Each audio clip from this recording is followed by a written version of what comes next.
El gráfico que están viendo en sus pantallas refleja la última hora sanitaria en Cantabria. Hoy se han contabilizado 235 contagios nuevos. 35 pacientes están en la UCI y desde marzo han fallecido 292 cántabros. Estos datos hacen que la incidencia acumulada en los últimos 14 días en Cantabria se sitúe en 505 casos por 100.000 habitantes. Estamos por encima de la media nacional con 452. Son unos datos demoledores que dibujan una situación de riesgo extremo, con víctimas mortales creciendo, con el número de contagiados disparado y la amenaza de un colapso en las UCIs. Un panorama muy diferente al que vivimos en verano, hace apenas 2 meses, cuando pensábamos casi felices que habíamos doblegado al virus. ¿Qué ha ocurrido para llegar a este estado de auténtica emergencia? ¿No hemos aprendido nada en la primera ola? ¿Qué hemos hecho mal durante este tiempo? Y sobre todo, ¿qué podemos hacer ahora? ¿Qué necesitamos hacer en estos momentos para tratar de salvar vidas y parar esta pandemia que, como saben, no solo mina nuestra salud, sino que también amenaza nuestra economía?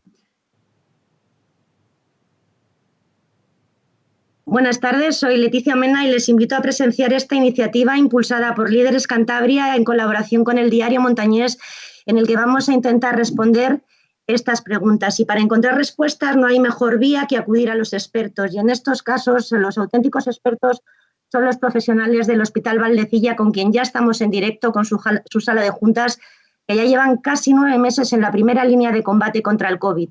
Les iremos conociendo y escuchando a lo largo de los próximos minutos y contactaremos en directo con varios enfermos cántabros que han sufrido el zarpazo del COVID. Buenas tardes, doctores. Buenas tardes. Rafael Tejido, gerente de Valdecilla. La pandemia va creciendo. ¿Cómo están? ¿Cómo estamos aquí en Cantabria? ¿Cómo están ustedes en Valdecilla?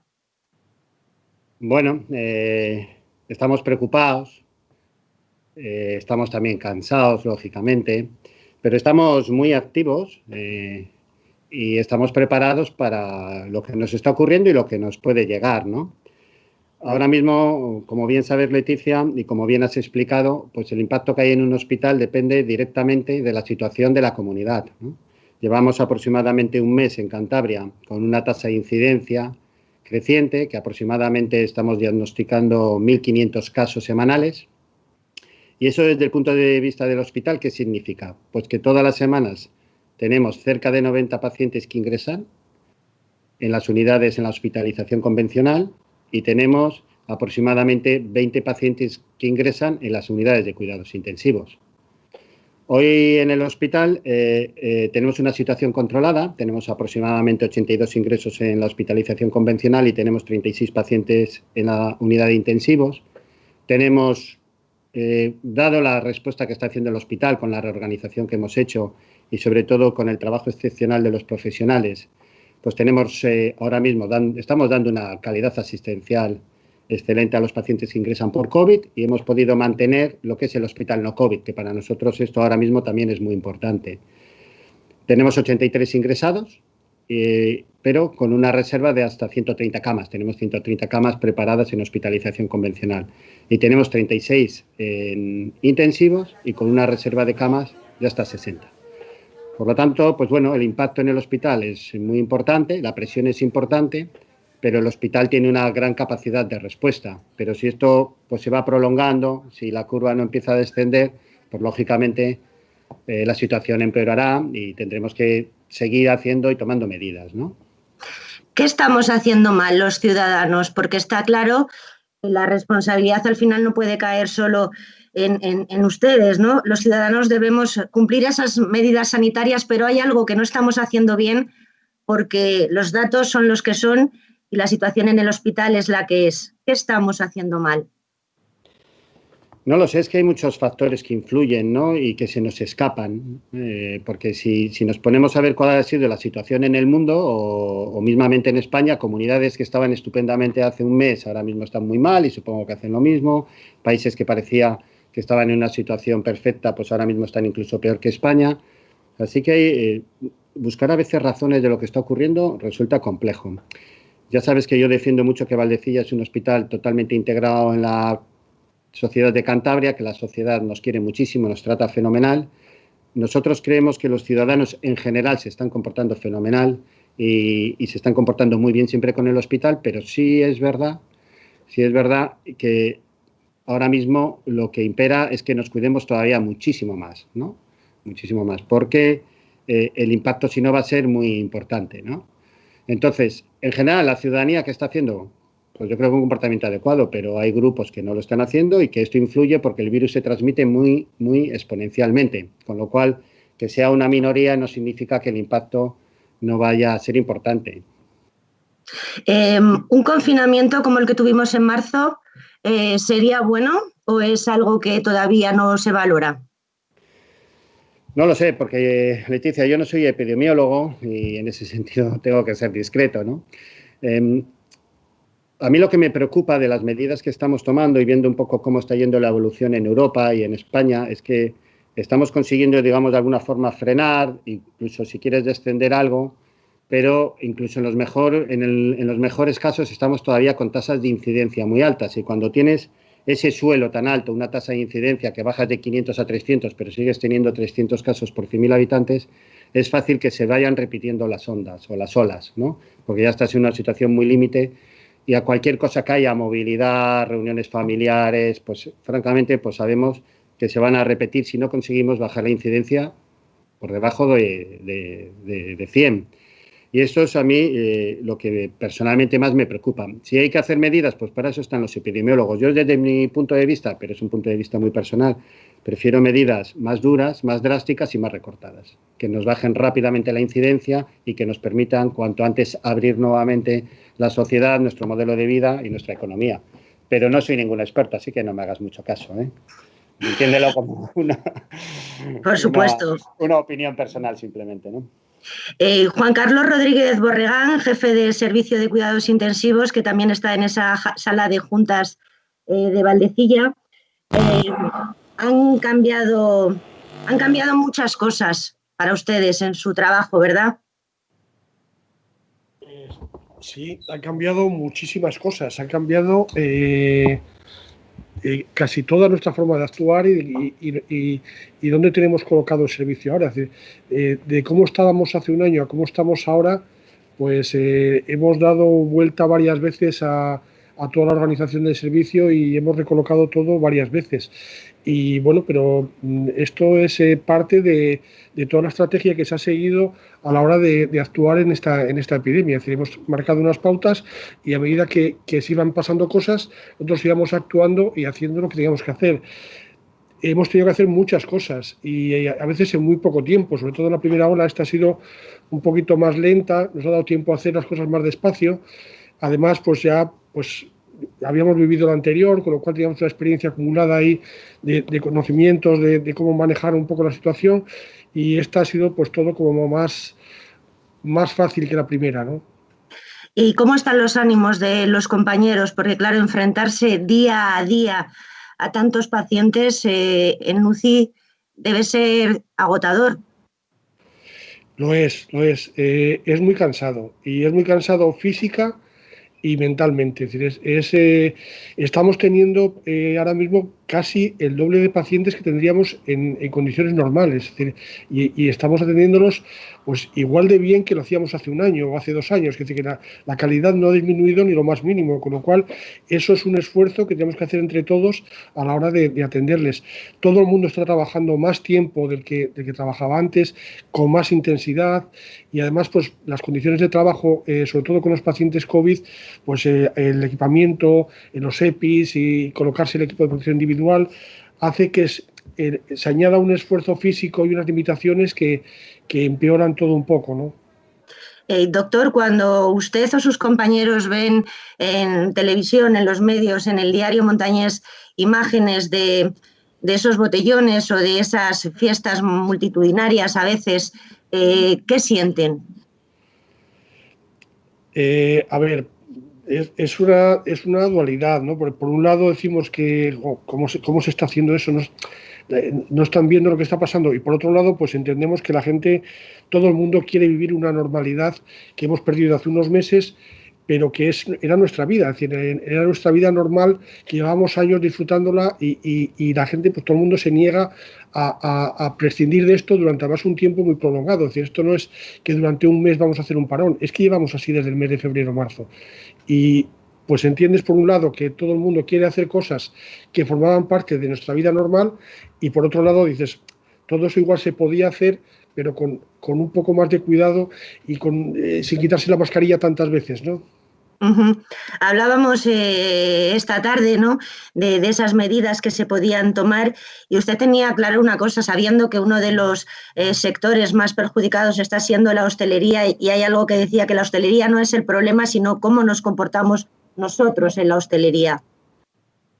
Claro, y es verdad, es decir, un bar o una terraza no es un sitio de contagio. El contagio es que nosotros llegamos allí y creemos que ya podemos hacer lo que nos dé la gana, nos quitamos la mascarilla, estamos allí 1 hora o 2 horas con la mascarilla quitada, hablando en un tono un poco más alto del normal y girándonos y hablando con el de al lado. Entonces, el problema no es el local, el problema es lo que hacemos nosotros en ese local, ¿no? Veo detrás de usted asintiendo a Marichu Mantilla, supervisora de enfermería de la UCI, con 250 enfermeras a su cargo. Marichu, ¿cómo estáis? ¿Cómo estáis todas las enfermeras?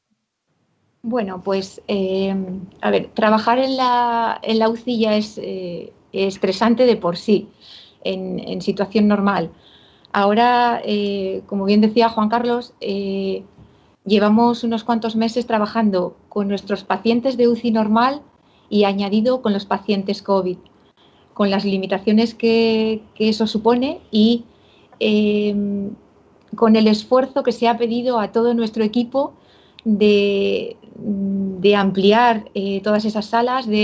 Hemos contado con la ventaja de poder preparar las salas con antelación y antes de ocupar una sala o de llenar una sala ya teníamos previsto y preparado la sala siguiente a ocupar, pero todo eso lleva un esfuerzo no solo de los compañeros del equipo, sino del resto de compañeros del hospital que nos han ayudado muchísimo a poderlo llevar a cabo.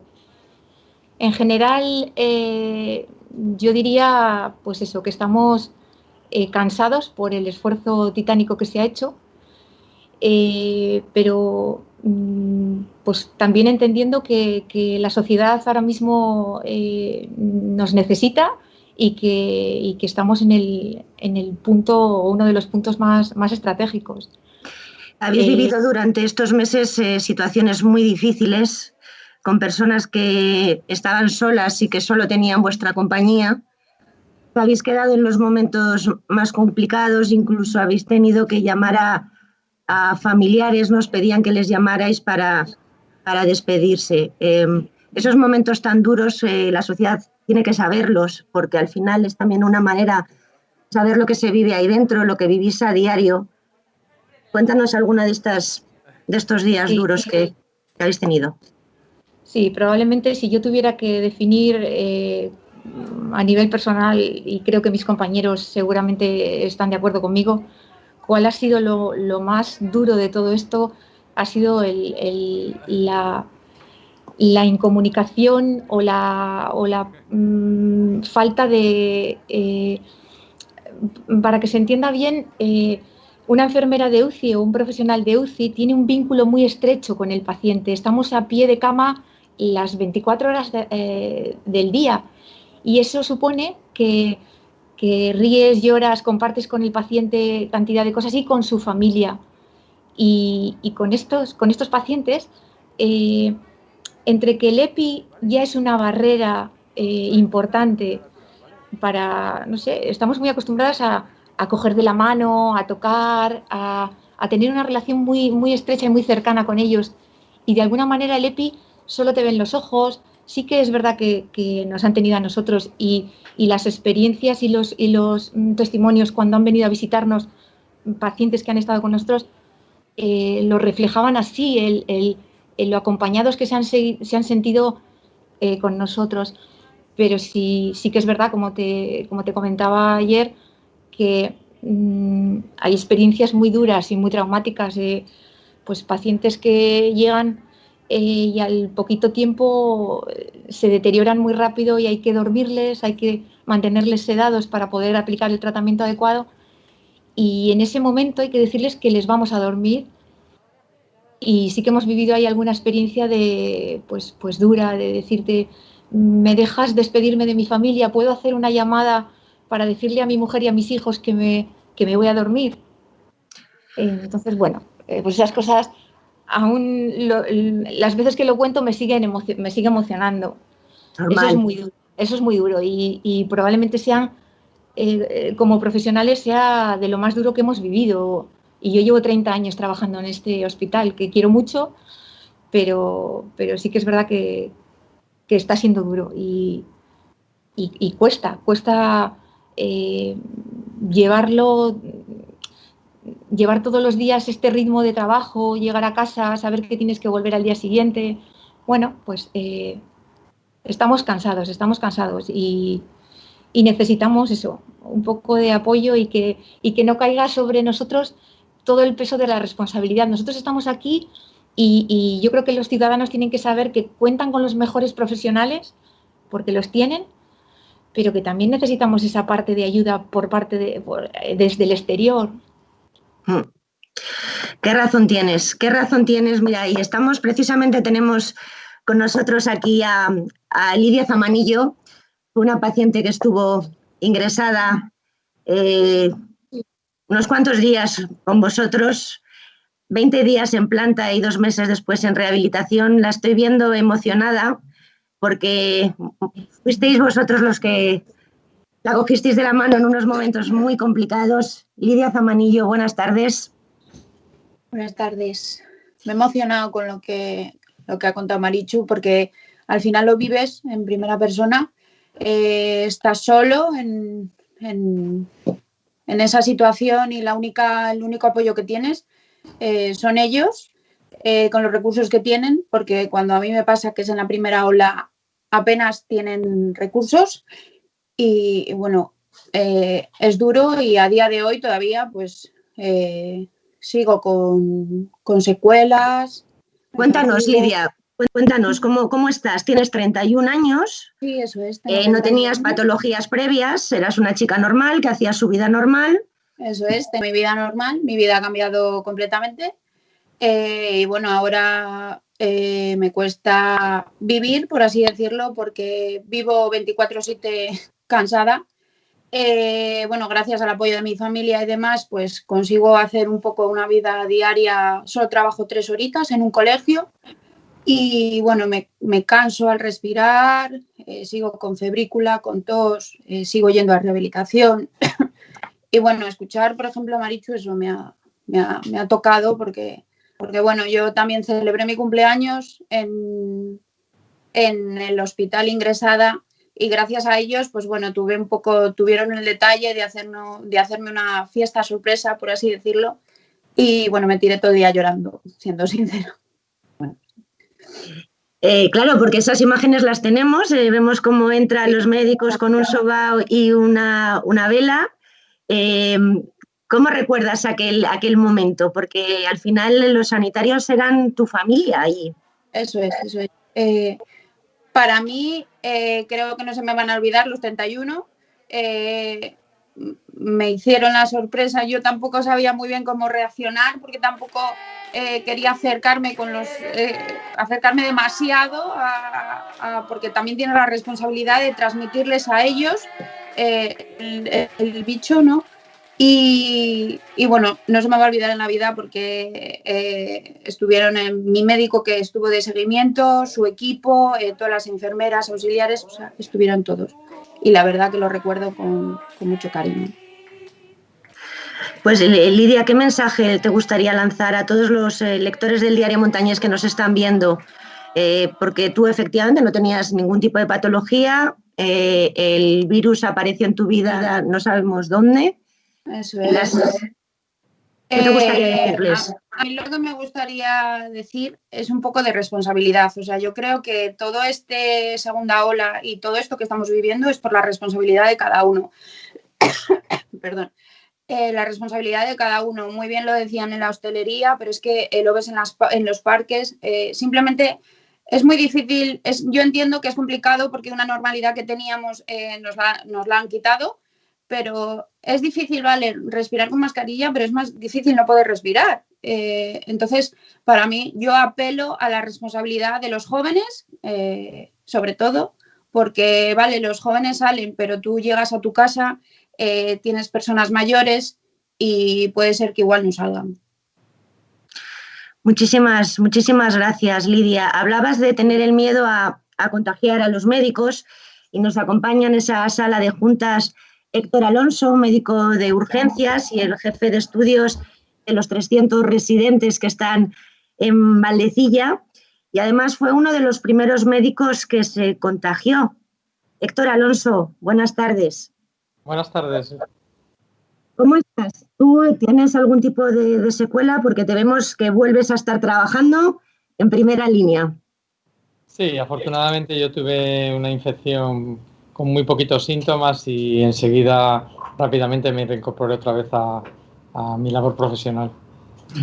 Esto que ocurrió, claro, a todos los residentes, de repente encontrarse con una situación tan extraordinaria como la que empezó en marzo, ¿cómo reaccionaron? Realmente tenemos jóvenes, futuros médicos buenos, ¿no? Con agallas. Sí, la verdad es que reaccionaron súper bien, fueron muy, muy positivos. Yo me acuerdo una reunión que tuvimos el gerente, el doctor Tejido y yo con ellos para transmitirles en los primeros momentos una sensación de apoyo, de calma, de tranquilidad. Y yo les comentaba que podían ver la enfermedad de dos maneras. Podían verla con miedo o podían verla como una oportunidad, porque enfermedades como esta no te encuentras nada más que unas pocas veces en tu vida. Entonces yo creo que se lo han tomado de esta manera como un reto y han respondido, la verdad, magníficamente. Y algo que también, bueno, probablemente puedas hacer ese alegato, ¿no? Tú al tener ya anticuerpos, algo que se puede hacer, ¿no? Para todos los que nos estén escuchando y han superado la enfermedad, sea donar plasma. Sí, esto es una iniciativa que tiene nuestro hospital.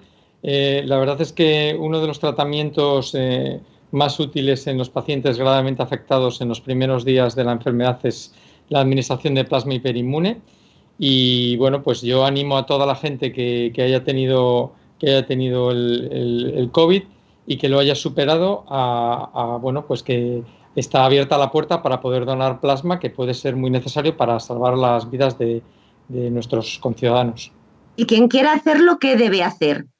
Nada, se tiene que poner en contacto con el banco de sangre y ellos ya les indican perfectamente los pasos a seguir. Les tienen que hacer unos test para comprobar que tienen anticuerpos presentes. Hay una serie de requisitos que hay que cumplimentar y luego si los cumplen, pues pueden donar plasma perfectamente. Y con ese plasma salvar vidas. Exactamente. Es uno de los tratamientos que estamos utilizando en nuestro hospital para pacientes graves en los primeros días de la enfermedad, que puede ser efectivo. Muchísimas gracias, doctor. Justo detrás está Cristina Valdeón, adjunta de Medicina Interna, y era de esos residentes que en marzo estaba justo con su residencia, terminó en mayo. Y durante este tiempo has hecho un trabajo fantástico, Cristina, abriendo plantas COVID. ¿Cómo estás? ¿Cómo recuerdas aquellos meses y cómo estáis ahora? Bueno, creo que me uno a la opinión de todos los compañeros. El sentimiento es de cansancio, de orgullo también de todos los trabajadores que estamos en COVID. Pero bueno, la situación en marzo fue muy dura. Nos tuvimos que adaptar a situaciones que ni siquiera sabíamos cómo iban a venir. Creo que todos hemos dado lo mejor de nosotros y a día de hoy lo seguimos dando. Cuando se nos ha necesitado hemos vuelto a estar ahí, y lo mismo le pedimos a la población, que igual que nosotros damos todo lo mejor de nosotros, pues lo mismo recibir de su parte. ¿Recuerdas aquel día me contabas de esa despedida de ese primer paciente? Sí que me gustaría que lo contaras para que los lectores del Diario Montañés que nos están escuchando lo sepan, porque esas situaciones son las que al final tenemos que saber fuera, ¿no? ¿Cómo vivís esos momentos tan duros para que seamos más responsables? Yo creo que todos los que hemos tratado pacientes o seguimos tratando pacientes COVID tenemos momentos guardados y que probablemente pues no olvidaremos. Y cuando me preguntabas cuál puede ser uno de los momentos, sin duda yo creo que hay pacientes que te marcan. Y uno de ellos pues es esa situación en la que tú estás acompañando a ese paciente, en el cual por la situación, en la gravedad clínica, estás intentando dar todos los recursos que tienes, pero llega un momento en el que ese paciente va mal y solo te queda que acompañarle en, pues eso, como decía Marichu, en sus últimos momentos. Y bueno, eso es algo que yo creo que nos marca.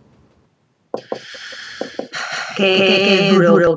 Cristina, pues os invito ahora a que escuchéis el testimonio de una mujer, una cántabra de 42 años, madre de 2 adolescentes, prefiere permanecer en el anonimato porque estuvo ingresada con COVID y a raíz de entonces tiene fobias, alucinaciones, lapsus de memoria. El 27 de septiembre comenzó con síntomas y esta es su historia. Escuchen.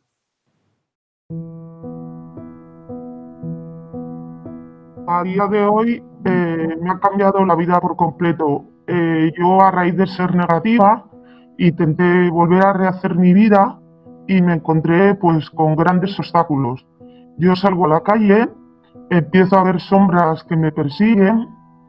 La gente, cuando yo he sido siempre una persona súper sociable, la gente me molesta, me aturde. Esto desde luego no es una broma, no es una gripe al uso.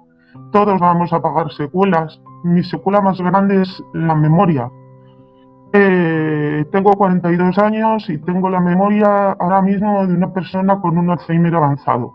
No puedo conducir, no puedo ir a un supermercado, no puedo levantarme y hacer la vida que yo hacía, ir a mi trabajo, salir a pasear porque te sientes agotado, pero ahora, por ejemplo, cada 2 por 3 veo bichos en las paredes. Esto pues te hace angustiarte porque te dicen es una ansiedad. No es una ansiedad, señores. Tu cuerpo y tu mente van por un lado y tu razón va por otra. Esto no se calma con un ansiolítico, si no ya me lo hubiesen recetado. Lo peor de esta enfermedad es la soledad. La soledad que uno tiene que pasar, nadie te puede ayudar. Lo tienes que pasar con un paracetamol y un algidol, como mucho, para tu malestar. Además de mis terrores, de mis cansancios, se me duermen los miembros del cuerpo. He tenido dormidos durante 8 días la mitad de la cara y los hombros, y los codos, desde el codo hasta las manos. Se te cae todo, rompes todo, no tienes fuerzas. Tengo 2 hijos adolescentes con los cuales intento que lleven en la medida de lo posible la vida lo más normal que permite el momento, pero ellos me vieron sacar en ambulancia. A ellos les impactó el poder perder a su madre. Yo he visto la muerte 2 veces muy cerca en estos días. Y para 42 años que tengo es muy duro porque yo tenía una vida totalmente normal, mi trabajo, mis amigos, mi familia. Cada vez, además, cuando yo le contagié que era septiembre, pues todavía no había tantas restricciones y demás. Y ahora me veo pues que, bueno, lo único positivo que saco de esta lacra de virus es que te hace cambiar la percepción de la vida. Ya no valoras tanto lo material, empiezas a valorar más las pequeñas cosas y hay que vivir el presente, que el futuro no importa, porque yo he visto la muerte en 2 momentos muy cerca, sola. Yo no tenía patologías previas ni tenía todo eso que nos anuncian en los telediarios, no. El virus puede afectar a cualquier persona al uso, sana, con una vida normal y te la puede llevar al traste en un minuto. Por último, me gustaría hacer un inciso porque ahora es el boom de la vacuna, ¿no? La vacuna va a erradicar, en 5 minutos va a erradicar todo esto. No nos engañemos, tenemos que tener precaución y hasta que la vacuna aparezca, que será algo genial y fabuloso, porque será el mayor avance que podamos tener contra la lucha contra el virus. De momento tenemos que seguir haciendo lo que nos recomiendan los médicos. Tenemos que cumplir las normas. Un toque de queda pues nos fastidia a todos, pero ¿no les fastidiaría a ustedes más no poder salir a la calle a la 1 del mediodía porque tienen fobias? Valórenlo, porque la vida es muy bonita para vivirla y no para que un virus nos lleve por delante.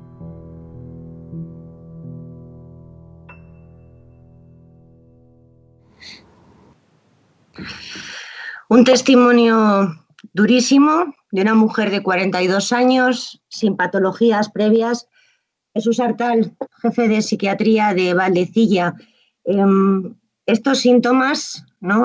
Tener este tipo de secuelas, el COVID no solo afecta al sistema respiratorio, ¿no? Por supuesto, el COVID es una enfermedad multisistémica que obviamente el aspecto respiratorio es uno de los más importantes, pero también hay alteraciones físicas y mentales que en este caso que acabamos de escuchar son muy manifiestas, ¿no? El sufrimiento de esta persona no solo es por no recuperar su salud y no poder volver a hacer la vida que venía haciendo una mujer joven, docente y con una responsabilidad familiar, sino también el miedo a que no se entiendan estas secuelas, que puedan ser interpretadas únicamente como una respuesta de ansiedad o emocional, que lo es también, pero que no se olvide que hay detrás posiblemente, y hay que estudiarlo, se está estudiando, me consta, el origen, dónde están esas lesiones seguramente a nivel cerebral. Por tanto, entendamos la angustia de esta persona que a veces se siente incluso poco entendida por su entorno e incluso por profesionales sanitarios. Por tanto, dobles causas de sufrimiento, ¿no? Y doctor, ¿cómo está afectando esta pandemia a la salud mental de los cántabros? Bueno, de forma similar a cómo está afectando al resto de nuestro país y al resto de los países de nuestro mismo entorno cultural, con muchos síntomas, es decir, todos, y yo también, y yo creo que todas las personas que conozco, profesionales, ciudadanos, tenemos síntomas, estamos durmiendo distinto, durmiendo peor, estamos más irritables, estamos ya cansados, como se ha comentado aquí, estamos preocupados por nosotros, por nuestra familia, por nuestros pacientes, por la sociedad, por la economía. Por tanto, tenemos mucha preocupación, irritabilidad. Bien, pero esos síntomas no constituyen necesariamente una enfermedad. Es decir, algo que se está viendo es que somos las personas, los profesionales, pero también la sociedad más fuerte de lo que podíamos prever. En este momento tenemos datos, por ejemplo, de 120 personas que han sido trasplantadas en su hígado y les hemos preguntado cómo les ha afectado en los primeros meses del confinamiento, si han cambiado sus hábitos, si se sienten peor, si están haciendo mal los tratamientos. Pues bien, la sorpresa es que no hay grandes síntomas. Ellos se sienten bien, han seguido con su tratamiento, han seguido en contacto, a veces un poco con más dificultad, con sus profesionales, y su salud mental no está gravemente alterada. Por tanto, una sorpresa buena, una explicación que el ser humano tiene capacidad de respuesta cuando se siente apoyado, y en este caso este grupo, por ejemplo, de trasplantados hepáticos, se sienten muy apoyados por el maravilloso equipo que hay en Digestivo, que se dedica a su seguimiento. Por tanto, síntomas sí, enfermedades menos de las que algunos agoreros pues nos anuncian, ¿no? Y esto es una buena noticia. ¿Y cuándo debemos psicológicamente pedir ayuda? Porque efectivamente durante estos meses han cambiado muchos hábitos, hay insomnio, hay ansiedad, hay miedo, hay inseguridad, pero ¿cuándo debemos preocuparnos o pedir ayuda psicológica? Vamos a ver, ayuda hay que pedir siempre que la necesitemos. El tema es a quién se la pedimos. Yo creo que el primer paso es pedírsela a las personas que están en nuestro entorno, que nos quieren, que se preocupan por nosotros. Puede ser nuestra familia, nuestros amigos, nuestros colegas. El primer paso es comentar esto, seamos sanitarios, seamos de cualquier otro gremio o profesión, ¿no? El siguiente paso, ¿cuándo pedimos ayuda profesional? Bueno, pues cuando esta comunicación, este compartir sentimientos que ya tiene de por sí un efecto positivo, no es suficiente, por las razones que sean, que pueden depender de mi vulnerabilidad o de la intensidad del estrés que estoy soportando. Cuando estos síntomas me complican la vida, cuando ya no me permiten hacer mi vida normal, cuando pasan a ser también un problema añadido al resto es cuando hay que pedir ayuda profesional.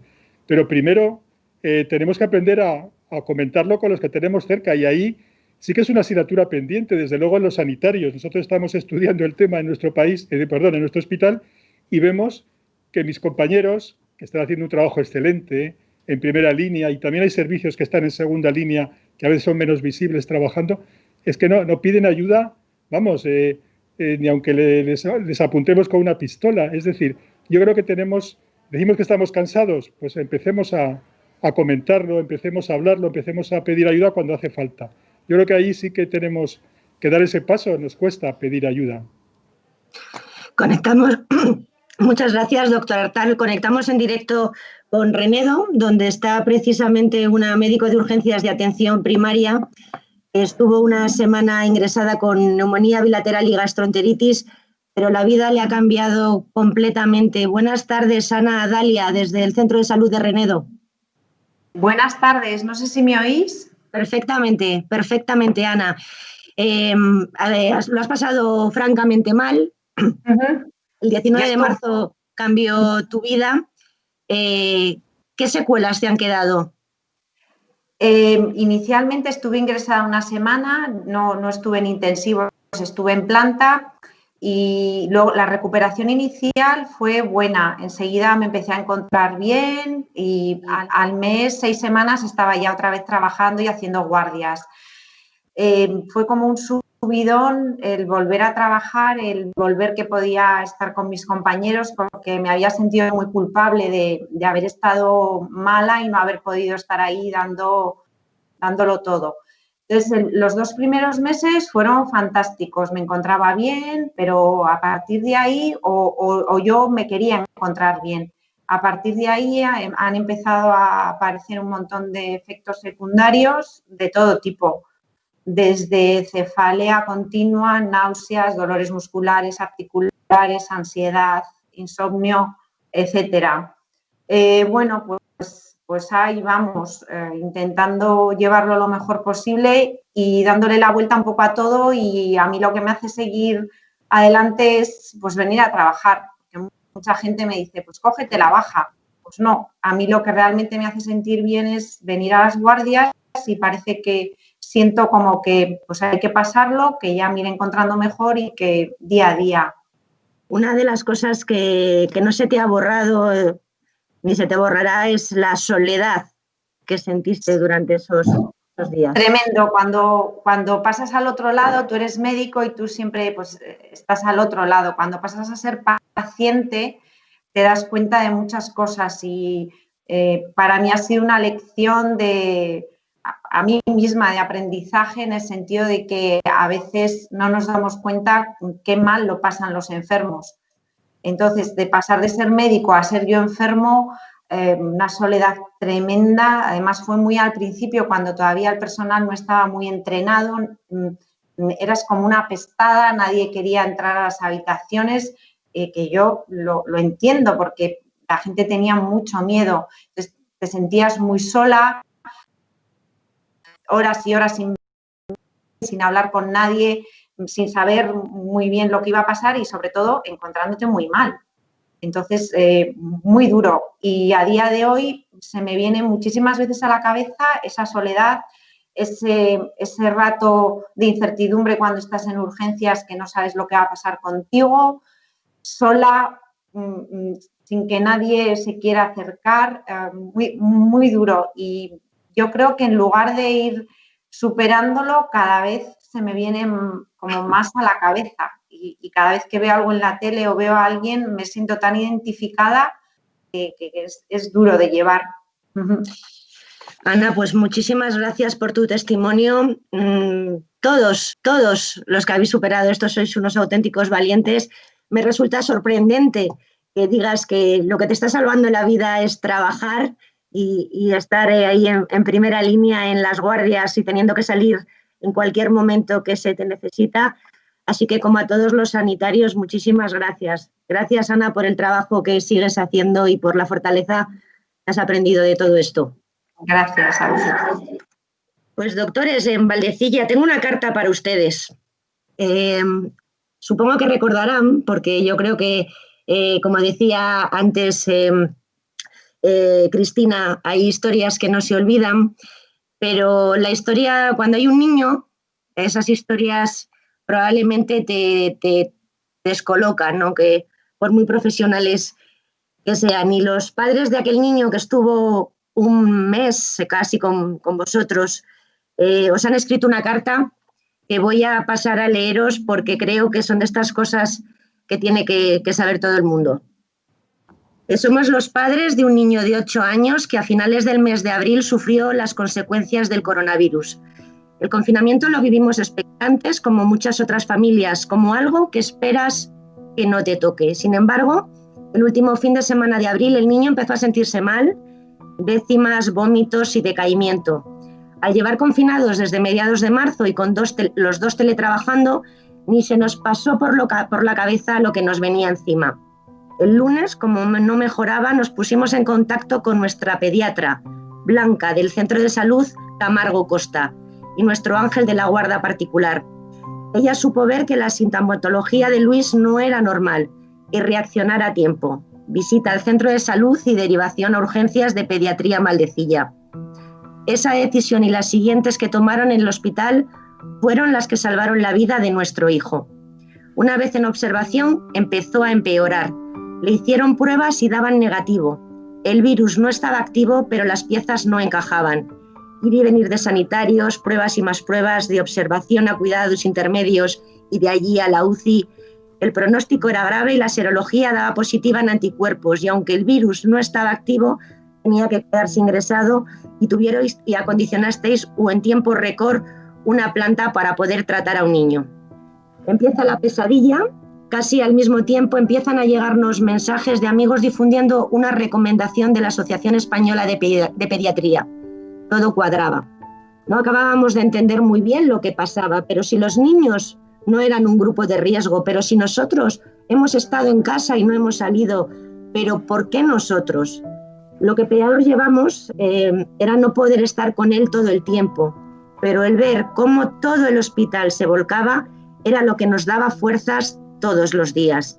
El trato recibido fue espectacular, no solo a nivel médico, que son grandes profesionales, sino a nivel humano. Fueron 3 semanas, una en la UCI y 2 en planta, donde ya podía estar acompañado, y uno de los 2 ingresó con él. La recuperación ha sido muy buena. En Maldecilla le están haciendo un seguimiento en cardiología y hoy en día hace una vida normal. Somos conscientes de que es una enfermedad nueva, de la que todavía se sabe poco. Por tanto, debemos seguir todas las recomendaciones y protegernos como cualquier otra familia.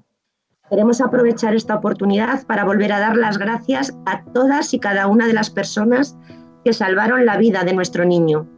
María Ángel, Blanca, Diana, Maite, Rosa, Eva, Pablo, Sandra y sus maravillosos hijos Ares y Noa. Tantos nombres se agolpan en nuestra cabeza que podríamos llenar páginas con toda la gente extraordinaria que se cruzó en nuestro camino en uno de los momentos más duros. Desde aquí, muchas gracias a todos. Nunca os podremos agradecer lo suficiente el esfuerzo que hacéis todos los días por los demás. Rafa, Tejido, ¿cómo se os queda el cuerpo? Marichu o Cristina, Héctor, Juan Carlos, quien queráis contestar a unos padres emocionados por el gran trabajo que hicisteis.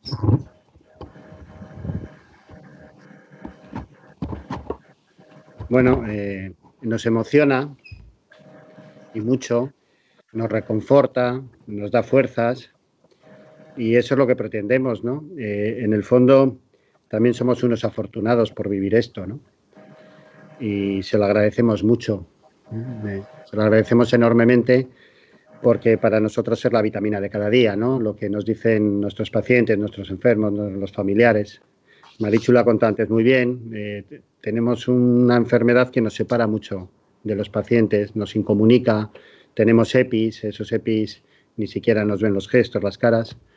Y eso, la verdad es que para todos los profesionales del hospital es muy duro. Así que esta carta y los testimonios que ha habido hoy en esta reunión, pues a nosotros nos hincha y hace que estamos cansados, pero estamos proactivos y estamos orgullosos de nuestra responsabilidad y nuestra vocación, y nos anima a seguir atendiendo maravillosamente a la gente, ¿no? Están llegando varias preguntas que quiero hacerles, pero quiero primero que conozcan a Felipe Bada. Felipe Bada es hostelero de Santander, tiene un restaurante en La Maruca, pero el 2 de abril le cambió la vida. Felipe Bada, buenas tardes. Buenas tardes. ¿Cómo estás? Bien, ahora mismo bien. ¿Pero qué pasó? ¿Qué pasó aquel 2 de abril? Pues aquel 2 de abril yo había cerrado el negocio y estaba en casa, confinado, y salía a pasar algunos días, pero poco más. Me empecé a encontrar mal, entonces estuve toda la semana en cama con pastillas para eso, no podía ir a ningún sitio, y al final el viernes me bajaron para Valdecilla en una ambulancia. Entré directamente, pues me hicieron una placa y directamente a la UCI. Como inducido estuve, creo que fueron 18 días. 18 días en coma. Sí. Luego salí, me pasaron a la planta, creo que estuve en la 6ª un día o 2, y me subieron a la 7ª. Y allí fue cuando ya desperté y empecé a verme el problema que tenía. Hasta esa fecha lo sufrieron la familia, no yo, porque yo no me enteraba de nada. Entonces ahí cuando salí ya era cuando me di cuenta que físicamente no me podía mover, no podía respirar, no comía por mí solo, no podía hacer nada. Había bajado 23 kilos y pues me encontraba pues eso, no sabía dónde iba a ir a parar. Lo único que era que veía y respiraba, nada más. Bajaste 23 kilos, te quedaste sin musculatura. Sin musculatura y sin nada. Entonces, al no tener nada de musculatura y nada, los tendones se me deterioraron bastante y no me podía dar vuelta a la cama, no podía comer por mí solo. Gracias a las enfermeras que me daban de comer los primeros días.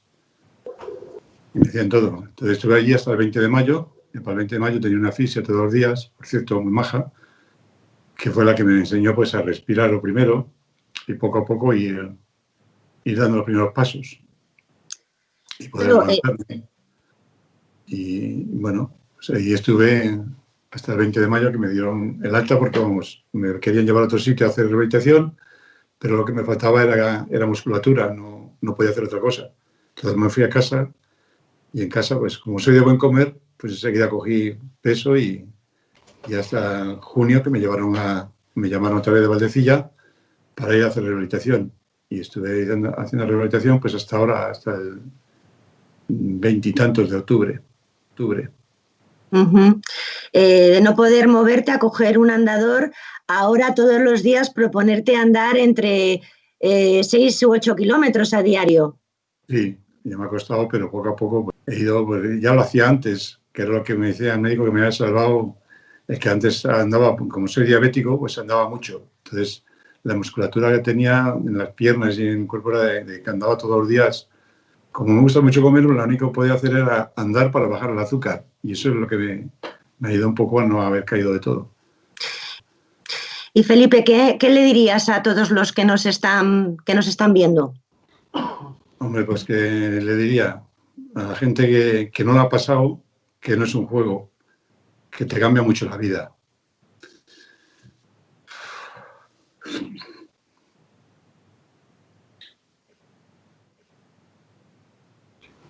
Pues eso, que tengan... Tranquilo, Felipe, porque estamos todos contigo. En esto me cambia mucho, de que enseguida, físicamente, pues tengo muchas alteraciones de musculatura, de tendones, me duelen y cosas. Entonces, está mucho más sensible, no sé, muchas cosas. Te cambia mucho la vida. Saludamos a tu mujer que aparece y que te ha cuidado muchísimo. Buenas tardes. ¿Qué hay? Buenas tardes. Acércate un poquito porque como tiene difuminado el fondo, si no te vemos, aprovechamos para conocerte y saludarte. Y también tú has vivido algo que al final siempre hablamos de los enfermos, pero las familias de los enfermos sufrís muchísimo con algo tan desconocido, ¿no? Sí, también. también. Además, a mí me pilló que primero ingresó él y después lo tuve yo, lo que pasó que yo solamente he perdido el olfato y bueno, seguí, no estaba en casa, que no puedes ir a verle, que no estás con él, que no sabes cómo está algunos días, bueno, pero yo creo que se puede. Y él tiene mucha fuerza de voluntad, mucho ánimo y todo. Lo que pasa que de vez en cuando, pues sí es verdad que esto antes no le pasaba nunca, pasaría lo que pasaría y ahora le pasa, que le da bajoncillo. Pero bueno, nada pues, que nos pueda llevar. Un abrazo muy fuerte para los dos, cuidaros mucho y muchísimas gracias por haber estado esta tarde con nosotros, con tu testimonio, Felipe, porque al final lo que queremos también con esto es que la gente sepa que lo que ocurre, los efectos secundarios que quedan, que tenemos que tener cuidado, que tenemos un gran hospital con grandes profesionales, pero como les hemos ido escuchando, el cansancio empieza a hacer mella y tenemos que cuidarles a ellos también. Es que los culpables somos nosotros, no ellos. Ellos no pueden hacer otra cosa. Si nosotros no procuramos arreglar esto un poco, ellos no son dioses para hacerlo. Yo me decía, vamos, mejor imposible. Pero tenemos que poner de nuestra parte las cosas. Muchísimas gracias, Felipe, por tu testimonio, de verdad, y cuídate muchísimo. Cuídate muchísimo. Un abrazo muy fuerte. Un abrazo para todos. Doctores, ¿qué va a pasar? ¿Cómo lo paramos? Obviamente no hay una respuesta para esto, ¿no? Pero sí me gustaría que esta sesión que están viendo ahora muchísimos cántabros a través del diario Montañés, ¿qué debemos hacer? Además de, por supuesto, ponernos la mascarilla, están dando ejemplo en esa sala con la mascarilla puesta, intentar guardar esas distancias de seguridad, lavarnos las manos, pero es verdad que tenemos ahí casi a la vuelta de la esquina la Navidad. Es algo que, bueno, nunca nos hemos visto en esta situación, pero evitar esas fiestas familiares en las próximas semanas o esas reuniones de amigos, debemos evitarlo, ¿verdad? Bueno, en el hospital estamos muy bien coordinados, pero para coger el micrófono estamos todos con dudas, ¿eh? Voy a romper yo el hielo. Bueno, sabemos que el riesgo aumenta, todo el mundo sabe muy bien las medidas de protección básica que hay que hacer. Pedimos a la población que se cuide lo máximo posible para no enfermar y para no hacer enfermar a sus familiares y amigos. Los sitios donde tenemos más riesgo son los lugares cerrados, donde nos quitamos las mascarillas, donde hablamos alto, donde cantamos, donde bebemos juntos, cercanos. Y en esos sitios hay que tener una especial precaución también. Y de la misma forma que nos cuidamos cuando a veces salimos a la calle, igual cuando nos reunimos alrededor de una mesa con nuestros familiares y amigos, hay que seguir manteniendo las medidas, incluso con más intensidad que cuando estamos por la calle. Y igual en Navidad tenemos que, ojalá nos podamos reunir, pero igual tenemos que hacer unas Navidades con distancia de seguridad dentro de casa y con mascarillas. Sí. Yo aportaría, Leticia, que queda toda la vida por delante para celebrar tantas y tantas cosas, ¿no? Que esos cumpleaños, que esas fiestas, que todas esas cosas que parece que lo vivimos, pues igual por lo que comentábamos antes, que nos falta normalidad, ¿no? O que queremos volver a ser los de antes, pero que yo le transmitiría a la ciudadanía eso, que tenemos toda la vida por delante para celebrar y que el invierno es muy largo y que aquí ya estamos preocupados por qué puede pasar en enero o en febrero si no respetamos todas estas cosas y si no tomamos conciencia y responsabilidad.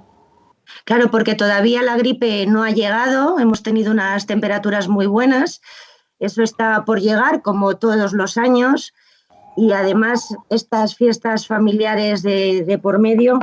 ¿Qué necesitáis en Valdecilla ahora mismo? Porque es verdad que durante la primera ola nos volvimos locos intentando que nos faltara nada. Yo sé que os mandaban tortillas, pasteles, flores, pero ¿qué necesitáis realmente? Sé que, por ejemplo, recibisteis en esa primera ola un robot, ¿no? del Banco Santander, que estáis haciendo un montón de test Desde entonces, ¿qué más cosas necesitáis y cómo está funcionando ese robot? Pues mira, ayer hemos hecho 3.000 test, que para nuestra población es una barbaridad, y el servicio de microbiología de este hospital está haciendo un esfuerzo increíble, increíble. Agradecemos mucho al Banco Santander y a los donantes que nos otorgaran ese Opentrons, ese robot, que nos ha permitido pues, aumentar mucho las posibilidades de test diagnósticos. ¿Qué necesitamos? Yo voy a pedir una cosa, ¿no? Sabemos que es muy complicado y muy duro por la soledad que se ha comentado, por la incomunicación, llegar al hospital y que aislemos a la gente, decir a los familiares que no pueden entrar, decir a veces incluso a los periodistas que no podéis entrar. Y queremos pedir a la gente que nos entiendan, que tengan paciencia en ese sentido, que es muy importante la restricción de visitas para cuidar a los profesionales y a su familiar, que es muy importante que en el hospital se cumplan las normas básicas cuando pueden estar, que estén siempre con la mascarilla que les ponemos, que tiene que ser la mascarilla quirúrgica, y que en ese sentido pues sabemos que es incómodo, ¿no? Porque la gente quiere estar acompañando a su familiar, pero que ahora mismo, como ha dicho Marichu, lo más importante y la forma de proteger a los familiares y a los profesionales que van a atender al familiar y a todos los ciudadanos es cumplir en el hospital muy estrictamente las normas de restricción y las normas básicas de protección.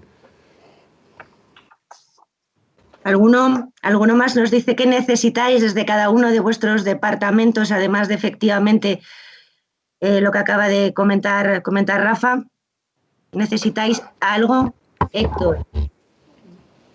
Como médico de urgencias sí que pediría a la población, que sé que lo sabe de sobra, pero que utilice con responsabilidad los servicios de urgencias. Ahora mismo tenemos una urgencia diferenciada con una atención específica a los pacientes COVID y una atención a los pacientes no COVID. Entonces, todo lo que sea no sobrecargar esta urgencia, pues yo creo que es positivo para los pacientes los primeros y para los profesionales también. Recogido. ¿Alguna petición más? O sí me gustaría... Sí. Yo quería proponer algo así como un juego psicológico, ¿no? A la gente, ¿no? Imaginemos qué haríamos en las próximas horas si todas las personas con las que nos vamos a encontrar fueran positivos, ¿no? Y a la vez tuviéramos que hacer la vida normal. ¿Qué es lo que haríamos? Pues imaginemos, pues yo intentaría, por supuesto, la mascarilla, una mascarilla además en buen uso, una mascarilla nueva, una mascarilla dentro del periodo de vigencia de la mascarilla, mantendría la seguridad, la distancia de seguridad, me lavaría las manos, evitaría un contacto estrecho, pues en mi casa, en las tiendas, en los restaurantes. Imaginemos que todo el mundo está contagiado. ¿Qué es lo que haríamos? Obviamente el que pueda permitirse el lujo de quedarse en su casa y de disminuir al máximo su actividad, que lo haga. A veces esperamos que nos confine el gobierno, que nos confine la autoridad. También nosotros responsablemente sí podemos autoconfinarnos o confinarnos en la mayor medida de lo posible sin que se pare nuestra actividad. Y aquella actividad que nos separa, imaginemos, como digo, que mi compañero de trabajo, que mi paciente, que mi vecino, que mi cliente están contaminados.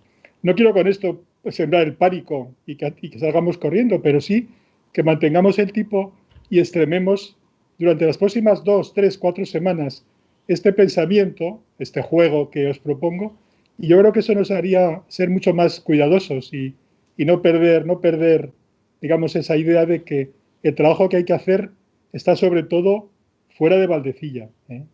Yo quería proponer otra cosa, si me permitís, y es, yo sí pienso que la mayoría de la población se comporta bien, pero una minoría no. Y esa minoría, evidentemente, desde el punto de vista de una pandemia, es la que va a provocar que sigamos con muchos casos.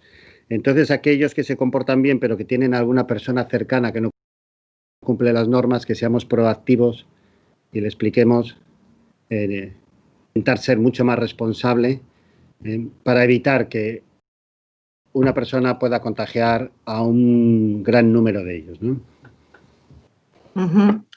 Pues recogidas todas esas peticiones, y aunque sirvan también, pero sí me gustaría hacer esa última ronda, ¿no? Pidiéndoos un titular para las próximas semanas. Además de esa, por supuesto, esa petición de responsabilidad a todos los cántabros, que hagamos ese juego que propone el doctor Artal, que puede realmente tener grandes resultados, porque al final es una cuestión de todos podemos hacer cosas para salvar vidas, pero sí me gustaría, si os parece bien, empezamos por Héctor, terminar con un titular de esta tarde, con un llamamiento a esa ciudadanía de la responsabilidad. Héctor.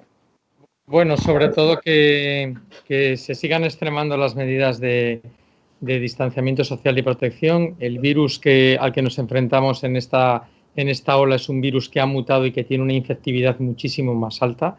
Entonces, pues yo creo que es un poco responsabilidad de todos, pero que el hospital está para ayudar a la gente y ahí vamos a estar durante todo este periodo de tiempo. Gracias. Héctor Alonso. Cristina Valleón.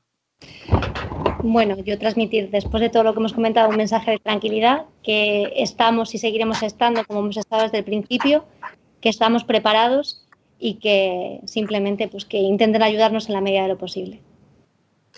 Muchas gracias, Cristina. Rafa, te dejamos para el final. Ok.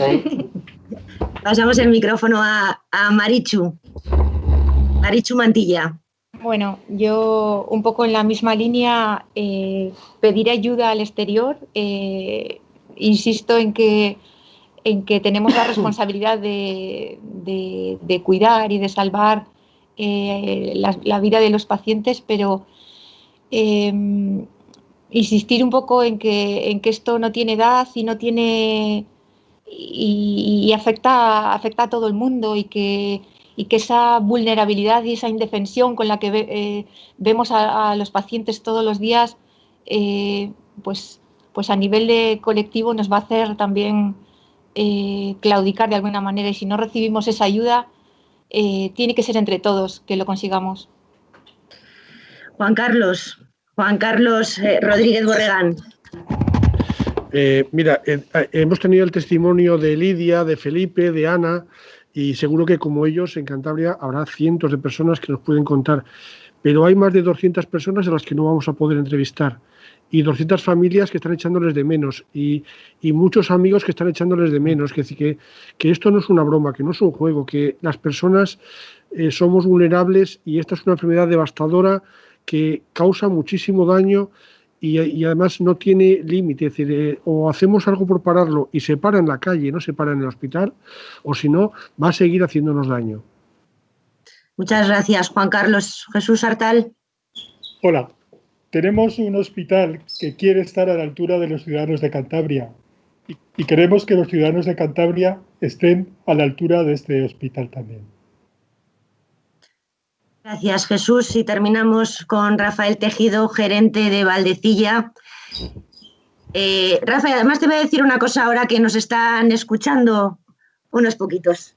He tenido la oportunidad de hablar con todos estos compañeros, además de con pacientes, y quiero felicitarte públicamente por el gran trabajo que estás haciendo, porque efectivamente tienes un gran equipo detrás, pero las cosas funcionan cuando hay un líder que dirige el barco. Y quiero personalmente felicitarte. Estoy hablando probablemente en nombre de todos los cántabros que han pasado estos meses por el hospital, tanto de Lidia como de Ana, como de Felipe, como esa mujer anónima o los padres de ese pequeño.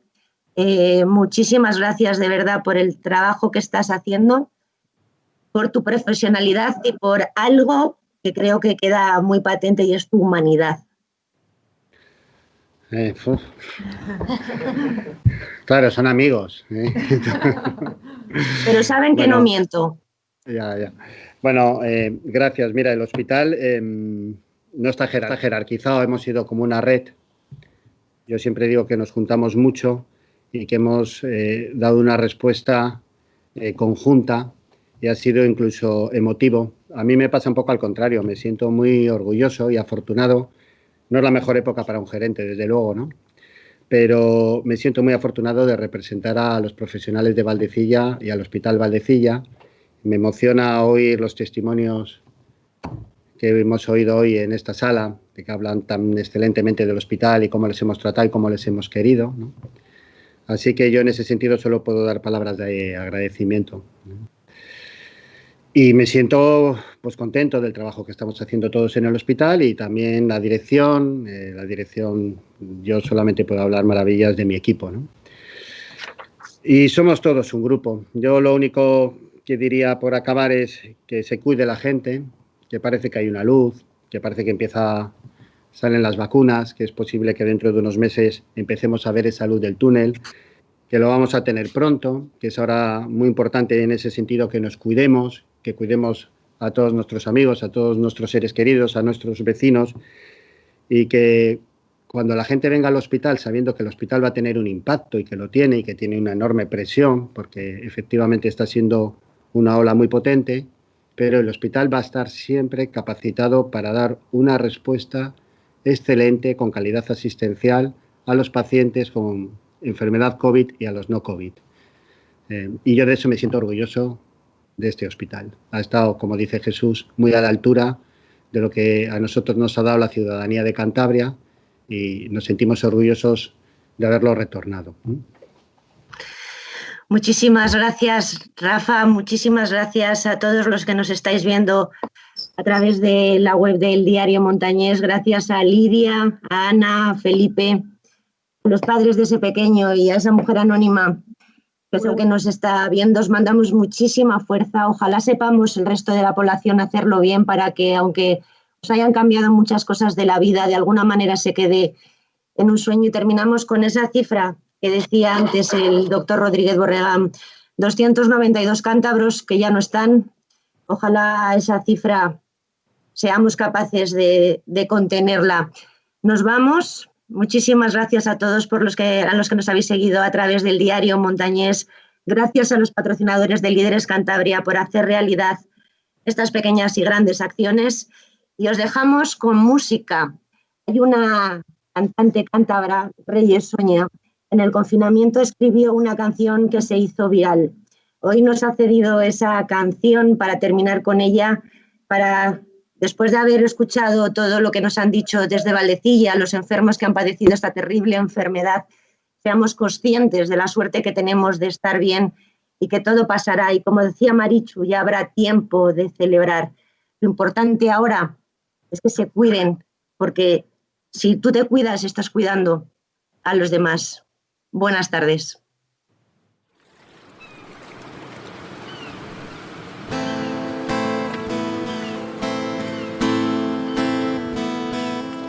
A veces siento que no somos más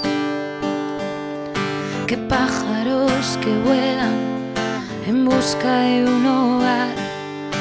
A veces siento que no somos más que adultos que son niños, que solo buscan paz. En momentos como este vemos que no importa más que cuidar bien de los nuestros, la familia y la amistad. Oye el afecto un capitán, y es que somos solo estrellas brillando en la oscuridad. Bailaremos en las playas, arena fría en el puntal. Será brillante en la bahía, será libre nuestro mar. Una racha de nordeste nos traerá alegres reencuentros. Aviones alzarán el vuelo, barcos llegarán a puerto. Los conciertos de la campa, subir a Peñacabarga, un refugio en la montaña, copas al amanecer. En el camello suenan palas, hay buenas olas en latas. Cantabria, te volveré a ver. Iremos al Sardinero, aunque llueva o sople el sur, para animar a nuestro Racing. No hace falta un cielo azul, perdernos entre todas las verbenas de los pueblos, que los fuegos de Santiago los escuche el mundo entero. Nos abrazaremos fuerte y Cañadillo lo verá. Con las rabas del domingo volveremos puestas de sol para el alma, pronto la tierruca sonreirá.